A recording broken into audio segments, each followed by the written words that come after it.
Good morning. This is Dr. Thomas Bartell, board-certified plastic surgeon specializing in body recontouring surgery. And as you can see, we've taken our show on the road today. This isn't our office.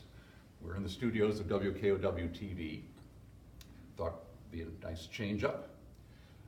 Today, what I'd like to do is continue our discussion that we started last week on solo practices in plastic surgery. Last week, I discussed why I like to practice in the solo practice model.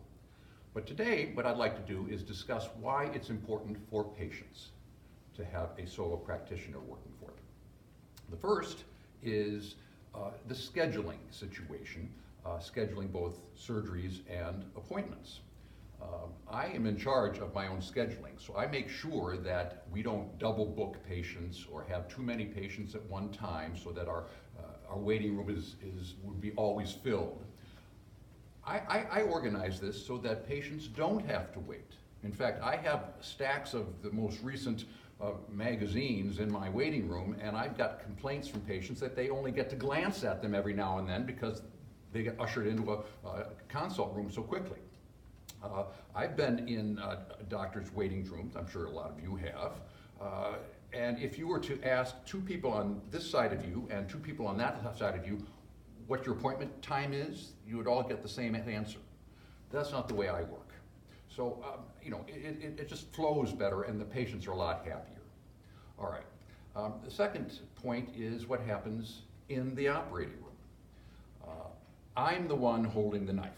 At the solo practice, I'm the only one doing the surgeries.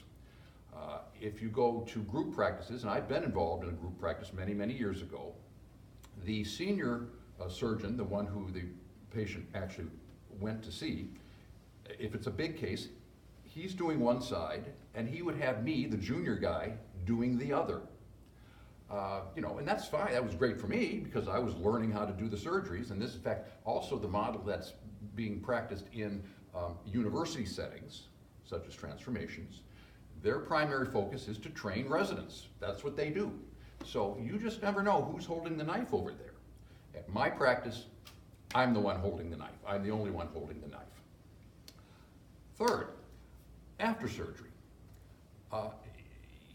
We send the patients home, and of course I always call them afterwards to just make sure they're okay the afternoon after surgery. But over the weekends, in the middle of the night, sometimes patients have a question or a problem or a concern. So they will call and they'll get me on my little cell phone right here. Other practices, not so much. You'll get the guy who's on call. That doctor doesn't know you, doesn't know what surgery you had, doesn't know what your particular concerns are. But that's the way things are. They are on call for their group. I used to participate in a call group, the 4 or 5 other plastic surgeons here in town, and I would take their calls, and I wouldn't know who these people are. At the same time, I was taking my own calls. I wouldn't let them call, or the patients call the other guys. They wanted to talk to me, and that's the way it should be. So that's a real advantage in the solo practice model. And I think the most important advantage in going to a surgeon who practices in a solo practice model is the personalized care that you get, not just from the surgeon, but from the staff. From the first person you see when you walk in the office, our office manager, Katie, to all of our the operating room team, and of course me. It is unusual that a week goes by that I don't get a patient who comes back the week after surgery for their first post-op check and isn't just raving about what a wonderful team I have.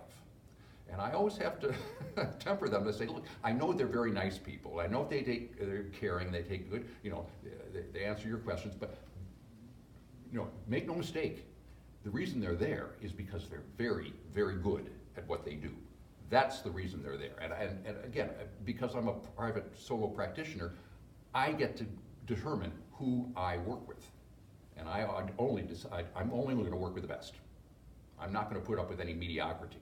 When I used to practice surgery in a hospital setting, I'd show up there and they'd assign me a team, and they didn't know me, I didn't know them, and it's like reinventing the wheel every time. But with my team, they're the very best, and it's because I can choose whom I work with. So, there you go. I hope you all try to keep warm with this new blast of winter that's coming. So we'll get together next week and talk about something else. Take care.